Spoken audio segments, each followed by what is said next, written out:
What's up, beautiful people, and welcome back to my channel. So let's cut right to the chase. There's this video that I saw a week or two ago. I've seen it now twice. The first time, actually, I was driving and I was listening to it as a podcast because it's a story. And the second time I got home, I said, okay, I just want to watch this properly.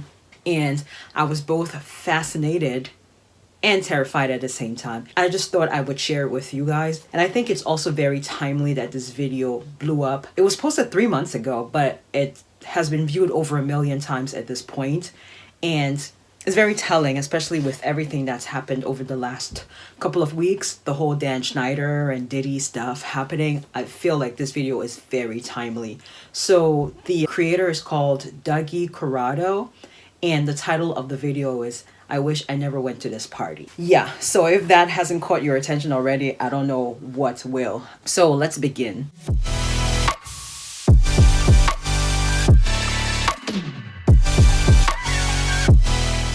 And we're on.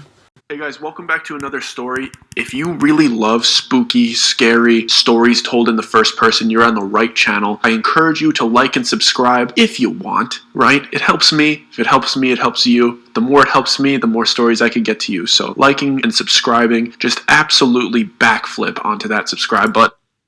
Also, the story is about 30 minutes. So yeah, you guys are going to be here with me for 30 minutes because I'm not going to be cutting the video because you have to hear the whole story. So I hope you have your snacks and everything. This video is going to be at least 40 minutes because I've already been talking now for the last 2-3 minutes, and the story is 32 minutes, and I'll have to be pausing to react to it. Don't mind. This story I dropped a few months ago and it didn't get any traction when I initially started dropping it, and then it started to blow up on Facebook a month later after I had already abandoned it and moved on. But a lot of people demanded another part, so this is going to be the full story of the society with an extra part at the end. I'm so happy people have started enjoying this. I really appreciate it. Enjoy the show.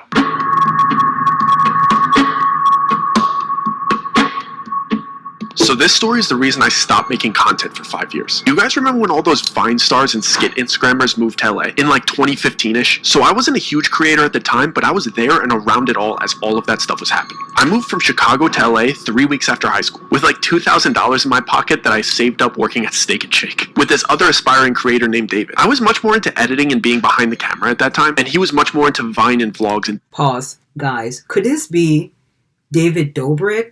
So I have to say, in 2015, I wasn't really aware of this whole influencer culture. I would only go on YouTube to watch music videos on Vivo, and if I was looking for something specific, how to, I don't know, tie a shoelace. I wasn't aware that people were getting paid to post stuff on YouTube. And also with Vine, I didn't know Vine was a thing until, I don't know, 2018, 2019, when I actually became a content creator on YouTube. But he mentioned David Dobrik. And while I never watched his content, I do remember David Dobrik being pretty big around like, I don't know, 2020, 2021 is when I started to hear his name. Now, obviously, it seemed like he was probably big like in 2016, or he blew up in 2016, but I didn't hear the name till like 2020, 2021. At this point, he had like massive following, and he was also big on TikTok. And then he had like some controversy right after, like in 2021 or 2022. I'm not sure what the tea was because I didn't really watch his content. I don't really care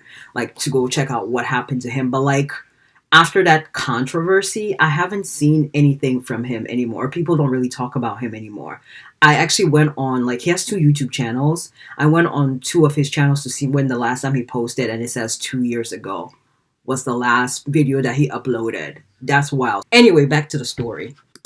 On camera. That time of our lives was absolutely crazy. Everybody was broke, posting anything we could onto YouTube to get some attention. I happened to get a spot at the now notorious 1600 Vine Apartments, and David got a spot a little bit closer to USC. Everyone was collaborating with everyone, and it was the era of clickbait YouTube. And to be honest, it was extremely fun for the first few months, until Hollywood started to notice that influencers were the next big thing, and that the landscape of the industry was changing. And we started to get invited to more exclusive parties and events, where it seemed as if old Hollywood was almost grooming new Hollywood. And there was rumors of this one gathering that was happening on a monthly basis, where it seemed like anybody that got invited saw a massive jump in their numbers, secured huge brand deals right after. That would explain a lot about i.e. David Dobrik or these other, like the Paul brothers, like they have massive amount of subscribers. There are some people who like organically grow to like 1 million, 2 million subscribers. But if you look at your pages, they're at 16 million, 20 million subscribers. It's crazy. They don't make music. So it's like, well, I know one of the Paul brothers tried a rap career before, but like it flopped.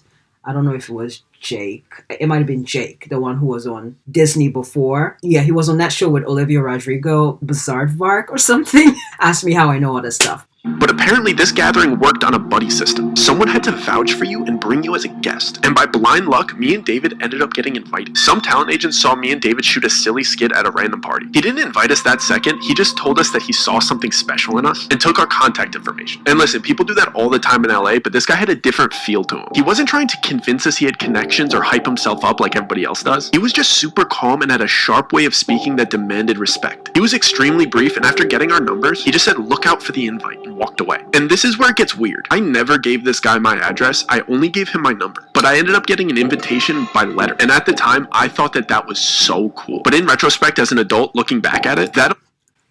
Honestly, if I was his age, I probably would have gotten scammed too, because I already got scammed by Explore Talent. I had to pay like on a monthly basis, and they said they'll place me with talent agencies, and nothing ever came from it. So like, this was when I was about 22, 23-ish, and I was in Florida. If someone approached me and told me they saw something special in me, I probably would have gotten scammed too. So anyways, he was 19 when this happened, so I can't be mad at him.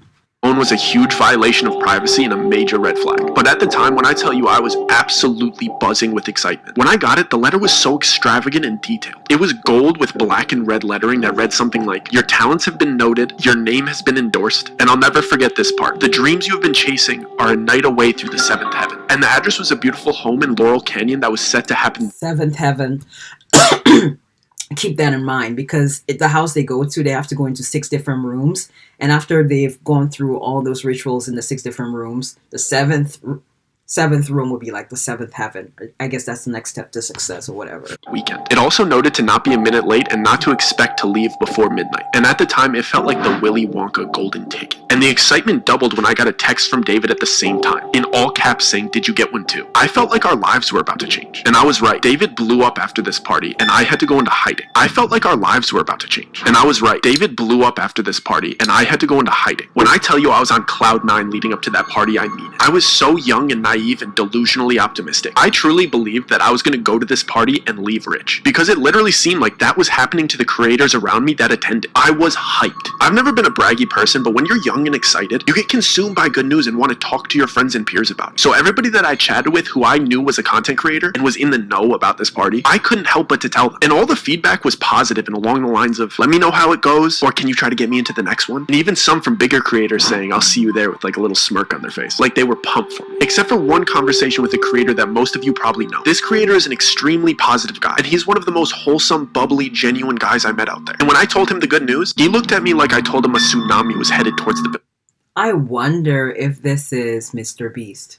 The usual joy that this man brought to every conversation turned into real fear and concern. And he made me leave the lobby and come up to his apartment before explaining anything to me. Like he was scared that somebody was going to overhear our conversation. When we got up to his apartment, he was just pacing. Like he had no idea how to start this conversation. But when he finally spoke up, all he said was, "Listen, Doug, I know you're excited, but I'm begging you, please do not go. That man is not who you think he is." He was being so frantic, and I could see tears welling up in this guy's eyes. But I was young, and I thought that I knew everything. I didn't even think the talent agent that sent us the invite was important. I was interested in the connections, and I didn't really care if the talent agent was shady, or if his intention was to sign me to a bad deal. I thought I'd just say no to any bad contract that he'd try to send me, but still get to reap all the benefits of the party. So I tried to pry a little bit and ask follow-up questions, but all he gave me was, "I have a friend who went, and he hasn't been the same since he didn't cooperate. I don't know what he saw or what they did to him, but Doug, I do not want to see that happen to you. I don't know what he saw or what they did to him, but Doug, I do not want to see that happen to you." I start reassuring him that they won't make me do anything that I don't want to do. I don't even drink, let alone take any party favors. So peer pressure isn't much of an issue for me. I make up a lie to get out of the situation because, to be honest, I selfishly wanted to stay excited about this party. And I really didn't want to hear anything negative about it. So I jokingly told him that I'd text him when I got home and that I had to leave to edit some videos tonight. What I was really doing was calling my dad to beg him for $100 to buy a rental suit. Mind you, we were all still poor, and I was living in an apartment that I could barely afford. My dad reluctantly sent me the money, and I immediately texted David to pick me up tomorrow at 5 p.m. so we could both get our suits before the party and grab food before we head to the party at 11. When David picked me up the next day, he was so excited and in such a great mood that I had to hide my concerns from him, at least while we were shopping for the rental suits. I had to manufacture excitement because David always has his camera out, and I wouldn't just be spoiling the mood, I would be ruining the content that he was trying to record. So I went along with it throughout the shopping process. Our plan was to drop his car off at my apartment, walk to the In-N-Out Burger on Sunset Boulevard, eat, and then change into our suits in the bathroom and hop into the Uber, so we didn't smell like burgers. When we finally sat down to eat, I took that opportunity to bring up the warning that my friend gave me the day before in his apartment. I told him everything that he said to me and how scared he looked when he said it, and that I was feeling a little bit worried about going to this party. David cut me off before I even got to finish my sentence and firmly said we're going, and then went on a rant about how my friend is a jealous clout chaser and that he's just salty that his content isn't good enough and would never be invited to something like this. He said it in a half serious, half joking tone like he always does when he wants to get his way. Then he finished off by guilting me and saying, "Doug, don't ruin this opportunity for us. Please just get through this party for me." I'd never heard anybody talk about my friend that way, but I'd known David for so much longer, so I trusted his judgment. So I nodded my head and called the Uber. We changed in the bathrooms and hopped into the Uber, and David starts recording again, so I have to pretend to be excited again. But once we got off the side streets and started driving up Laurel Canyon, I started getting anxious and internally panicking. If you're not familiar with Laurel Canyon, it's filled with beautiful homes, but at night it's extremely dark and borderline freaky, especially when you consider all the history with the Manson murders in that area. Part of me feels like we're dropping our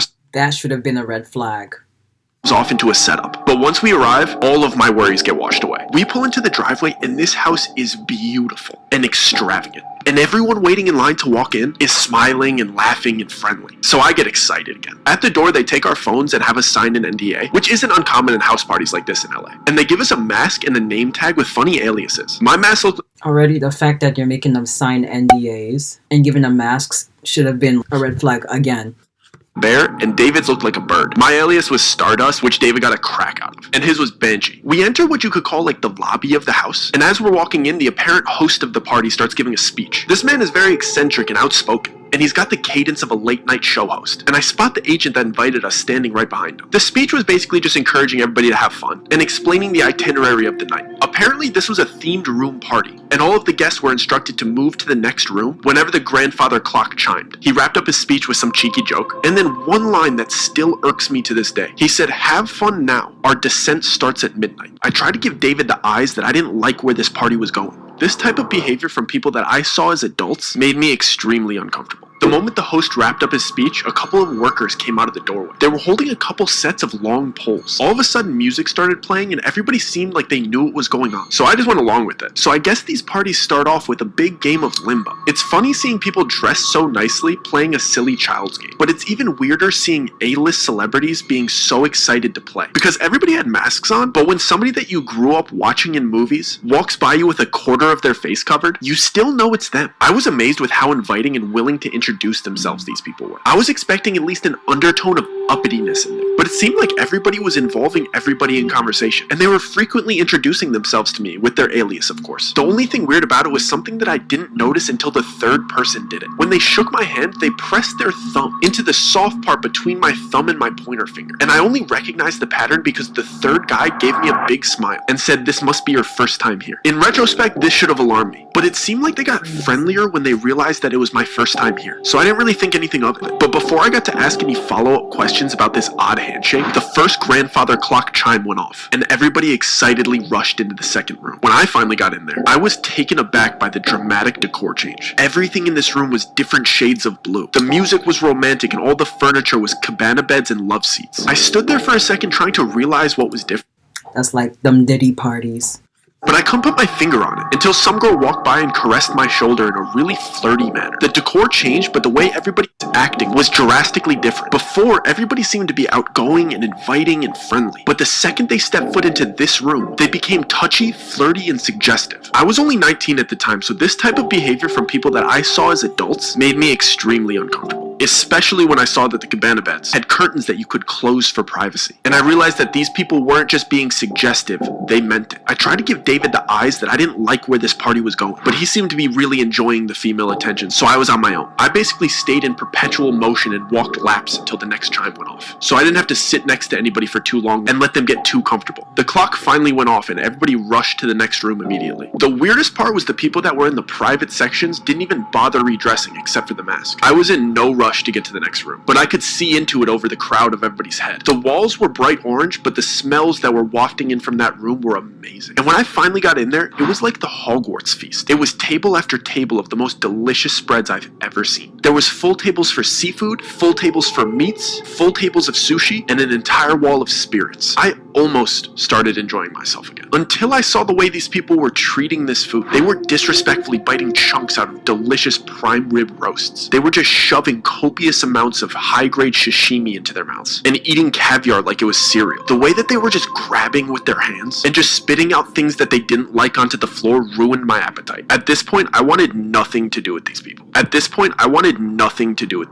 So I went up to the only familiar face in the room. The agent that invited me was the only other person not eating. So I approached him and lifted up my mask, so he'd recognize me considering we'd only met one time. Before I even got out my greeting or got my mask halfway off my face, he abruptly pressed my mask back into place and sharply said, "Mask stay on till the 6th room." He did it in a way that seemed like I was embarrassing him for not knowing the rules. So to ease the tension, I jokingly replied, "So we're only halfway there, huh?" He didn't laugh or make eye contact. He just dismissively replied, "I encourage you to engage in the festivities. A slow drip is better than a flood." He started to walk towards the door as the clock chimed for the next room like he knew it was about to go off. I didn't like that interaction at all. He's the one that invited me here, and he seemed to have no interest in talking to me. I just kept going over what he said the entire time while we were in the next room. This room was yellow and basically just a casino. I wanted to talk to David privately and let him know that I wanted to leave, but he seemed to just be caught up in the momentum of the party. Plus, there was a roulette table in the room, and David's freakishly good at roulette. So at this point, the winning streak that he's building is the center point of the party. I can't fully focus on what the agent said to me because I have to pretend to be excited about David's winning streak in a fake casino where you're not actually winning money. And like clockwork, the chime goes off. The entire party starts rushing to the next room again, and the vibe changes dramatically. I'm the last person to walk into the bright red room. This room didn't seem to have a specific activity like the others. It was just empty and bright red, and everybody was whispering to each other. For a split second, I thought it might be a big game of telephone or something silly like that, but as I started walking through and brushing shoulders with these people and hearing what they were saying to each other, I started questioning everything. The same people that I saw laughing and celebrating and eating together were whispering the most heinous, offensive comments directly to each other. I mean things that you wouldn't even say behind your friend's back, they were saying it to their face. I'm talking friendship-ending secrets and personal opinions about each other laced with envy and jealousy. I hurried to a quiet corner because I was sick of hearing everybody's dirty laundry after walking around for a minute and a half. And it all clicked. I knew exactly what this party was. I see the host ask the first person in line a question before having them repeat something that he said. When I tell you I am done with this party, I'm absolutely not doing that. All the dots start connecting in my head while everybody's being horrible to each other around me. I'm trying to recap the whole night and remember the order of each room to solidify my suspicions, but the chime for the next room goes off. This time, everybody gets eerily quiet and calm, like they got all of their venom out. The host of the party announces for all of the newcomers to come to the front. All of the attendees form a single file line in front of the next room's door. There's about 10 other newcomers in front of me and David, and the agent that invited us is standing to the left of the door, and the host of the party is standing to the right. The host has a pile of books on the table next to him. I see the host ask the first person in line a question and then grab a book based on his answer. He would present the book to the person and place a diamond-shaped metal symbol on top of it before having them repeat something that he said. Then he'd take their mask off and let them enter the next room. I couldn't make out exactly what he was doing until there was only 2 people ahead of me in line. The books were Bibles, Qurans, Torahs, and so on. He would ask the person, "And which one is yours?" Whichever they chose, he'd grab it and place the metal symbol on top of it. He'd have you put your hand on top of the metal symbol and then repeat, "I am my own God, I bow to nobody but myself." When I tell you I am done with this party, and I whip my head around and I tell David I am absolutely not doing that. David whispered back in a joking tone like he always does, "Dude, it's just a party, who cares, I'll see you in the next room." And he skipped me in line to show me that he'd do it first to make me feel more comfortable. He went through with it and giggled his way into the next room. It was my turn, so I tried to play it cool and whisper to the host, "Do you mind if I skip this part? It's making me a little bit uncomfortable." I thought he'd subtly break character and reassure me that this is just a party theme and it's all good. Instead, he whispered back to me in a really kind tone, "Of course, man, don't worry about it. Just take your mask off and turn around." I was relieved for about a split second, before the agent that invited me here grabbed my arm and started guiding me towards the exit. And I see that everybody that was behind me in line is staring at me straight-faced. I look back at the host and he's standing up and loudly shouts like he's starting a chant. The price was not paid. And then everybody in line that was staring at me chants in unison like they knew exactly what to do. "Remove the profane." And they repeat it over and over until I'm through the exit door. "The price was not paid. Remove the profane. The price was not paid. Remove the profane." So the agent just walks me to the closest door. He doesn't even walk me to the front of the party and out the front door. He just puts me out into the backyard. It's 4 a.m. My friend's still inside. I don't have my phone. So I decide to walk around the right side of the house because that's where all of the party attendees were kind of headed. Let me see if I could peek in and maybe flag down David to let him know I got kicked out. And there's some windows to the next room. But of course these windows are like big church stained glass windows. And you can't really see through stained glass windows like the colored ones. But if you go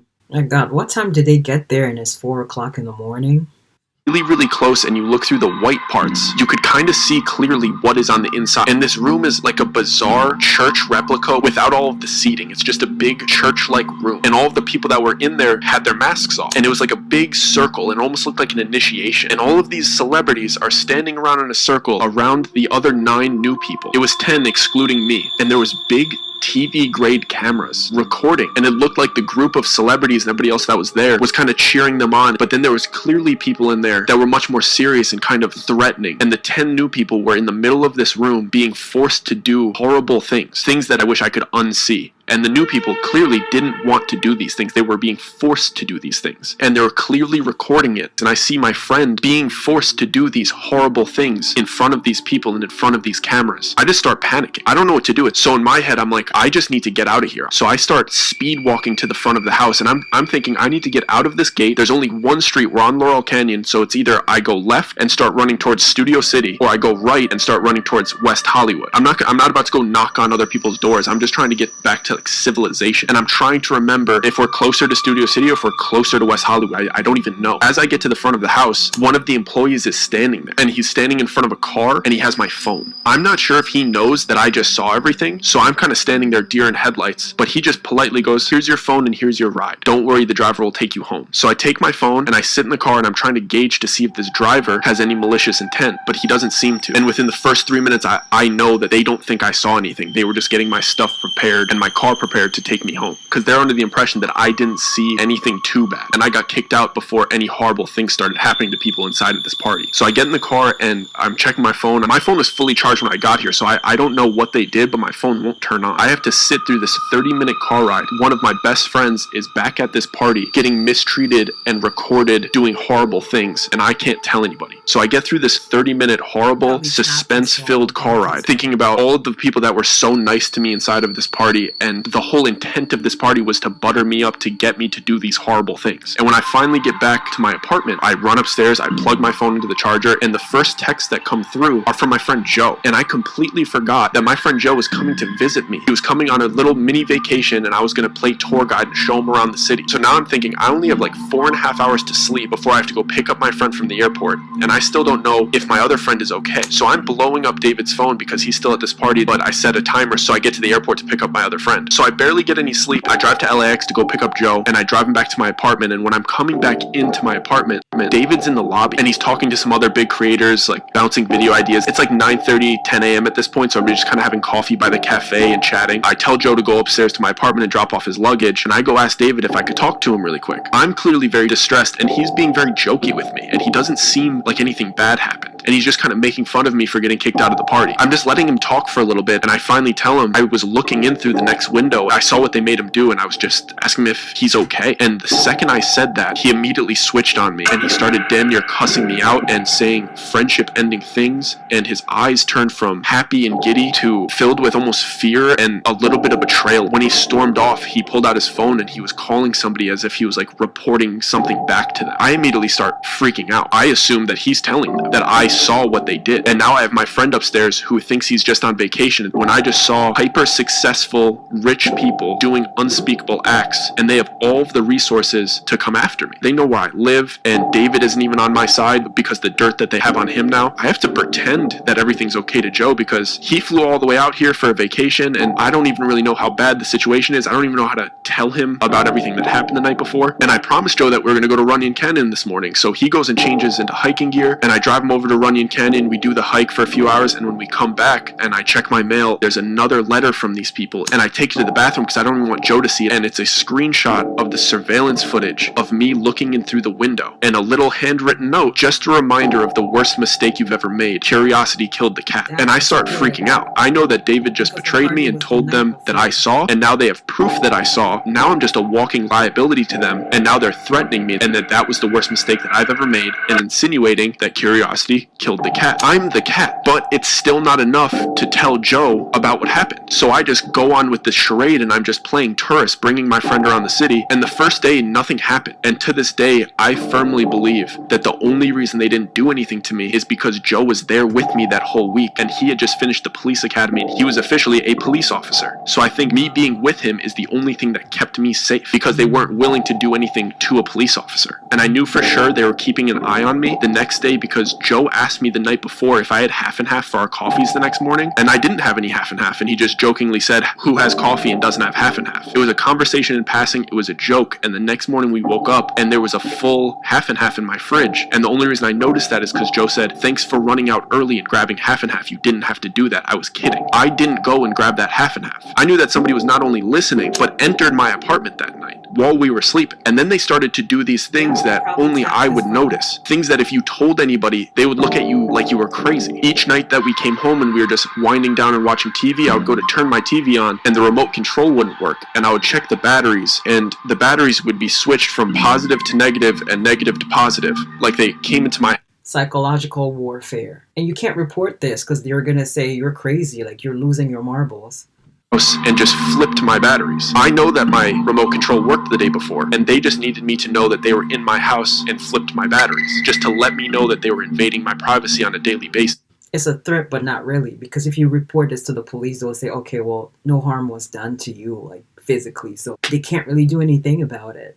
And then it started escalating to when I would take Joe to lunch, or we would pop to the grocery store, or we would go to the movies, and we would come back to the car, and my left blinker would be on. They would just open my car and put it down, and every time we would come back to the car, my left turning signal would be on. It happened like 6 times. How can I tell anybody that somebody broke into my car and turned my left signal down? It's something that only I would notice. And I can't tell Joe because I'm not trying to scare him, and it's also something that I don't even think he would take seriously. He would probably say, "You probably hit it down when you were stepping out of the car." And then things started to pick up. They started to do very specific things to me that weren't just by chance. We came home one day and I locked the door behind me like I was doing every time because I was super paranoid. My apartment door lock just locked swiftly. My apartment door lock doesn't lock swiftly. I would have to like press into it and jiggle it and force it to lock. And it's been like that since I moved in. And it had this sharp little nub on the front that I would feel with my thumb every single day. And one of the days we came home and it just smoothly locked and the nub wasn't there. So they were letting me know that I can't even lock them out. But how do I tell anybody that they're doing this to me? Because they would just say the apartment was probably aware of it and changed it. And I still wasn't able to tell Joe because I would think that he would come to the same conclusion. But then the next day, we go to the car to go to breakfast, and we get into my old car that I've had for 5 or 6 years at the time, and I grab my gear shifter and I go to pull it into reverse, and it smoothly goes from park to reverse. And my gear shifter doesn't smoothly go from park to reverse. You have to wiggle it in a certain way. You have to press the button with your thumb in a certain way to get it into reverse. I only know this because I drove this car every single day for 5 years, and this gear shifter is pretty much broken. It's an old car. And that morning I got into my car and it smoothly went from park to reverse, and the wooden finish on the gear shifter was different. Mine had scratches on it and this one was brand new. So they were telling me not only are they able to just break into my car and turn the left signal down, they're also willing to manipulate my car. Now I know for sure Joe isn't safe either, and me not telling him these things puts him into danger because I'm driving him around in this car. And if they could change my gear shifter, why wouldn't they be able to cut my brakes? So I basically just break down and I have to tell Joe everything from start to finish about this weird party with this weird agent and the little things that I've been noticing all week, and that this was the last straw. And Joe believed me because we used to drive around in my car together all of the time, and sometimes he would drive my car. And he made me promise that I did not get that fixed. The gear shifter was still broken yesterday and it's fixed today, and I didn't do that. So that won him over, and he basically said,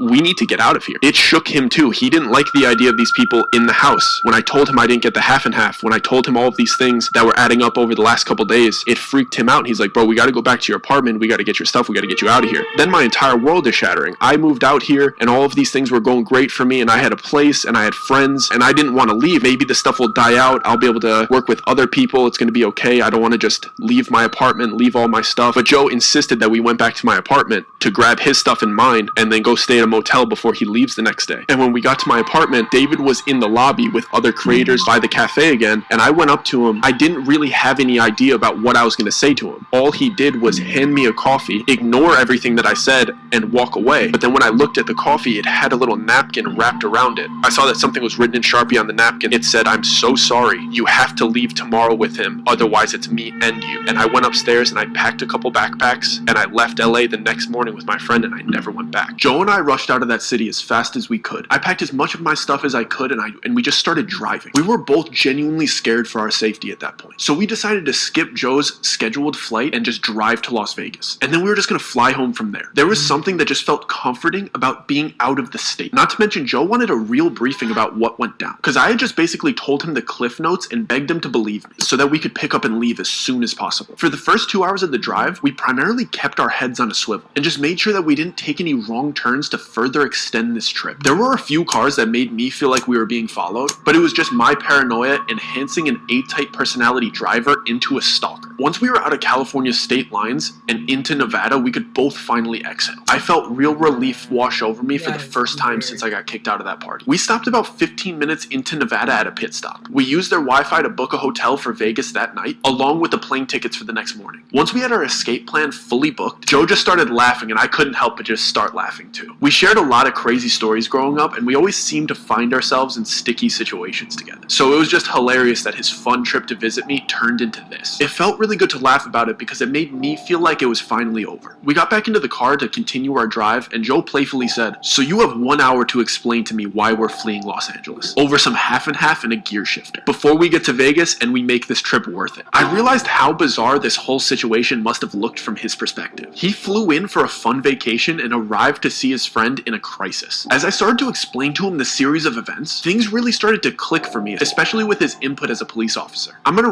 recap some of the events that I had already explained, but with the conclusions that we came to together. Clearly, the man that invited us to the party was a predator, and we were just perfect targets for him. We were young kids with enough of a following on socials to influence all of the other young creators in the area. We had just made a major change in our life by moving across the country, and we were completely isolated from our families who we could consult with about important decision making. And we were in a bad financial situation because at the time, just having a following on the internet didn't equal revenue. We were perfect targets to be indoctrined into a system where they could have full control over our budding careers. And apparently that's exactly what cult-like communities look for potential members. Not to mention, we were in LA trying to make a...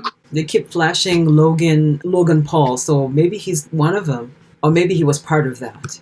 And entertainment, and it seemed like they held the key to our dreams. As I was explaining to Joe the invitation and how it showed up to my house, we came to the conclusion that this guy approaching us at that party was not a coincidence. He had to have been scouting us prior to the time that I thought that we just met by chance. The party itself was a trap as well. When I finally had the chance to process what he said to me about the slow drip is better than a flood, it really started to make sense. Each room was designed to slowly introduce you into giving into temptation and sin. Everybody there being so nice and inviting was clearly on purpose. Seeing all of these people that you've looked up to for years indulging in these temptations of each room and inviting you to join in with them is perfect peer pressure. You don't want to let your idols down, so you voluntarily engage in an activity in each room that just gets progressively worse and worse. And of course they start with flirtiness and overeating delicious food. And of course spirits, because those things are so easy to give into. But the temptations of the night keep getting worse as you go on. He wanted me to feel the slow drip, so when it was time to commit the heinous act, acts of the 6th room, it didn't feel like a flood. It's clear why they kicked me out when they did. I wasn't indulging the way everybody else had. And when it came to the time to defame my religion, it was the last straw. Most people, like myself, would think it was just part of the party theme. But to them, it's the test to see if you're broken down enough to defame your religion for the fun of the party. That's why the 6th room was the flood. It was dramatically worse than the rooms that I had experienced. And the only way somebody would give in to the peer pressure to do what they were doing in that room is them being primed to do so with everything that happened before and had just spoken the words that they're not God-fearing. I realized that the people that would go to that party didn't just blow up overnight because of the power of that little cultish group. They scouted young creators like myself and David who they believed were going to blow up regardless of their help and get them to commit heinous acts on camera. So when they did eventually blow up, they had the perfect blackmail on them to control them. They would try to get to you early